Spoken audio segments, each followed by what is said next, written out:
تو میم وہاں پہ کیا آپ لوگوں کی بات چیت ہوئی, کیا فیصلہ ہوا آج کے کیس کا سپریم کورٹ کے حوالے سے, اور آپ لوگوں کو کتنی امید ہے سپریم کورٹ سے کہ وہ خان صاحب کے حوالے دیکھیے سے؟ انہوں نے جو کیسز لگائے تھے, جو پیچھے کئی 2 سالوں سے جو جمع ہوئے تھے نا, انہوں نے اکٹھے اس کے اوپر جو چیف جسٹس ہے اس نے ان کو آرگنائز کر رہا تھا. سائفر کا ایک نمایاں پیش رفت یہی ہے کہ اس کے لیے 3 رکنی بینچ تشکیل انہوں نے دے دی ہے. میڈم کل کی جو کال تھی 8 فروری کی, آپ مطمئن ہیں کل کے جو احتجاج کی کال تھی شٹر ڈاؤن؟ بہت زبردست ہے. پاکستانیوں نے جنہوں نے ووٹ ڈالے تھے انہوں نے بتا بھی دیا کہ ہم چپ کر کے, جس طرح چپ کر کے انہوں نے ووٹ ڈالا تھا, ایک وہ انقلاب تھا, اور انہوں نے احتجاج بھی اسی طرح ہی دکھا دیا چپ کر کے, بند کر کے.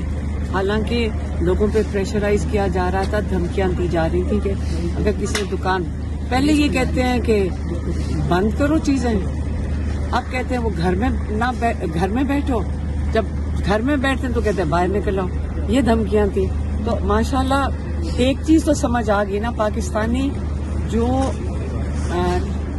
8 فروری 2024 کو جس طرح پاکستانیوں نے بڑے باشعور طریقے سے اپنے ووٹ کا حق استعمال کیا, اسی طریقے سے آج کل انہوں نے اپنا احتجاج ریکارڈ. یہ بتائیے گا کہ آپ نے اڈیالہ کے باہر کہا تھا کہ 8 فروری کو آسمان جو ہے عمران خان کی پتنگوں سے بھر جائے گا, میں نے کہا تھا لیکن کوئی تصویریں سامنے آئی ہیں, آپ کی فیملی بھی بسنت منا رہی ہے. تو ہم نے کب کہا تھا کہ بسنت, کس نے کہا تھا کہ نہیں, لاہوریوں کو آپ بسنت روک سکتے ہو؟ وہاں کے لاہور کا جنون دیکھنا تھا, بچہ وہاں پہ. آپ کے بچے بھی شریک ہوئے؟ میرا بیٹا گیا تھا 26 کون سا تھا وہ 6 تاریخ کو. ہاں بچے اپنے لے کے گئے ہوئے تھے. دیکھیے آپ نے منائی؟ ہم نے گھر کے اوپر اڑائی تھی. اچھا. 804 لکھ کے.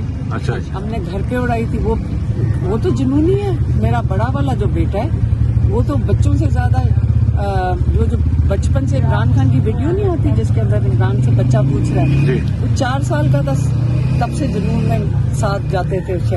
آپ کی جو میں آپ کو بتاتی ہوں, دیکھیں بسنت, آپ بچے کو کہو گے نا کہ بسنت, لاہوری کو یہ کہنا بڑا مشکل ہے. اور اس لیے ہم نے کہا تھا جب بسنت کرنی ہے تو یہ کسی پارٹی کی تو پسند نہیں ہے نا, لیکن عمران خان کا آسمان ہوگا. اور لوگوں نے 804 اور یہ ساری چیزیں لگا کر پتنگیں اڑائی تھی. کل یہ دیکھا گیا پورے پاکستان میں مارکیٹس بھی کھلی تھی, ٹریفک بھی چل رہی تھی, اور ٹریڈرز اور ٹرانسپورٹر سے ہماری بات ہوئی. ان کا کہنا تھا کہ پی ٹی آئی نے اپروچ نہیں کیا کہ آپ احتجاج کی. میری بات سنیں, جنہوں نے بند کرنا تھا نا انہوں نے کر دیا. یاد رکھیں یہ احتجاج کامیاب تھا. جو مرضی ٹرائی کر لے, یہ احتجاج کامیاب تھا. آپ جو مرضی پتہ نہیں کس مارکیٹ میں گئے تھے, باقی جو بند تھی نا ان کی تصویریں آ چکی ہیں.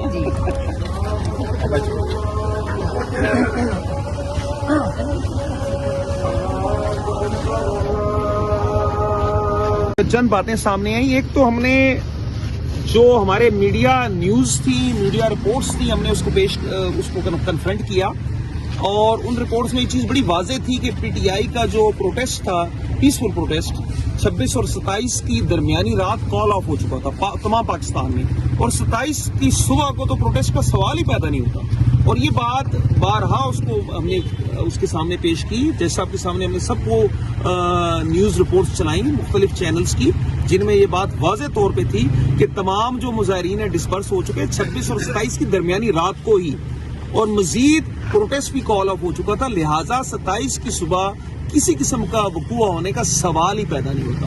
دوسری بات, ویڈیوز جب ہمیں پیش کی تو جو اعتراضات ہماری جانب سے ویڈیوز پہ ہوتی تھی وہی اعتراضات استغاثہ نہیں کیے. انہوں نے کہا کہ ویڈیوز پیش نہیں ہو سکتی, انہوں نے کہا یہ نیوز آئٹمز پیش نہیں ہو سکتے, جبکہ حلیمہ خانم صاحبہ کے خلاف تمام کیس ہی نیوز آئٹمز میں بنایا گیا ہے. تمام جو اس میں مٹیریل ہے اس میں کوئی سورس نہیں ہے, کوئی پراپر فرنزک نہیں ہے, تو لہٰذا ہمارے اس موقف کو تسلیم کر لیا گیا ہے. اور اگلی بات میں یہ کہوں گا کہ دیکھیے استغاثہ اس کیس میں یہ بھی ثابت کرنے میں ناکام ہو چکا ہے کہ حلیمہ خانم صاحبہ نے کوئی کسی قسم کا غیر قانونی پیغام کبھی بھی دیا ہو. ایک بات. دوسرا, یہ چیز بھی آج ثابت ہو گئی ہے کہ 27 کو اصل میں سرے سے کوئی وقوع ہوا ہی نہیں تھا. اور آخری بات میں یہ عرض کرنا چاہوں گا کہ عمران خان صاحب کی کال تو 24 نومبر کی تھی، 27 نومبر کی تو کال ہی نہیں تھی، اور 27 نومبر کو تو تمام ان کے اپنا سٹانس ہے، ان کے اپنے انٹیریئر منسٹر کا اور ان کے اپنے وزراء کے بیان ہے کہ ساری روڈیں کھول دی گئی ہیں، زندگی معمول پہ آ چکی ہے۔ اور پھر ایک اور اہم بات کہ اگر 27 تاریخ کو کوئی وقوع ہوا تو کسی نیوز میں تو آتا نا، وہ نیوز آئٹمز میں نے اسی 27 کے دن کی 9 بجے کی خبریں جیو نیوز کی بھی پیش کی، اور میں نے ان سے پوچھا کہ آپ بتائیے کہ 9 بجے کی خبروں میں کیا کسی ایسے وقوع کا ذکر ہوا ہے جو انجمن فیض الاسلام کے سامنے ہوا؟ تو کوئی ایسا وقوع ہوا ہی نہیں تھا اور نہ کوئی ایسی خبر تھی۔ تو میں یہ سمجھتا ہوں کہ آج مستغیث کا جو ہم نے جزوی اجرا کی ہے اس میں یہ لوگ بے نقاب ہو چکے ہیں، اس میں یہ ثابت ہو چکا ہے کہ 27 نومبر کو سرے سے کوئی وقوع ہی نہیں ہوا تھا، اور اس میں یہ بھی ثابت ہو چکا ہے کہ یہ کیس بے بنیاد ہے، سیاسی بنیادوں پہ نشانہ بنایا جا رہا ہے علیمہ خانم صاحب۔ Thank you. میڈم آپ سپریم کورٹ گئی تھی صبح،